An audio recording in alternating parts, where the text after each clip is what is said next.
அந்த சகோதரி சொல்கிறாங்க, என் கணவன் கடன் வாங்கிட்டு போயிட்டார் ஐயா, இப்போ 2 பிள்ளைகளையும் அடிமைகளாக கொண்டு போக போகிறாங்க, இப்போ நான் நிர்கதியாக இருக்கிறேன், நான் என்ன செய்யணும்?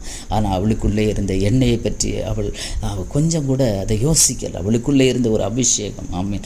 அபிஷேகம் பண்ணப்பட்ட தெய்வ பிள்ளைகளே, எதில் கடனாளிகளாக இருக்கிறீங்க? உங்களிடத்தில் கர்த்தர் தந்த அபிஷேகத்தை நீங்கள் அப்படியே வைத்து அதை செலவிடாமல் இருந்தால் கர்த்தருக்கு கடனாளிகளாக நாம் மாறுவோம். அதை நாம் செலவிட பழகும். இன்னும் தெரியாதவங்களுக்கு, அறியாதவர்களுக்கு அந்த அபிஷேகத்தை நாம் பகிர்ந்து அளிக்கும் போது நம்முடைய கடன்கள் கர்த்தர் மாற்றுவார். உலக பிரகாரமான கடன்களும் மாறும், ஆவிக்குரிய பிரகாரமாக நம்முடைய வாழ்க்கையை செழிக்கும். ஆமென். நம்மிடத்தில் இருக்கிற அபிஷேகம் மற்றவர்கள் மேல் அது பகிரப்படும் போது எல்லா எம்டி பாத்திரங்கள், எல்லா எம்டி வெசல்ஸும் கர்த்தர் நிரப்புவார், நிரப்புவார், நிரப்புவார். ஆமென். நம்மை கொண்டு கர்த்தர் பெரிய காரியங்களை செய்வார். யாரையும் வெறுமனை அனுப்புவது என் கர்த்தருக்கு சித்தமல்ல, விருப்பமல்ல.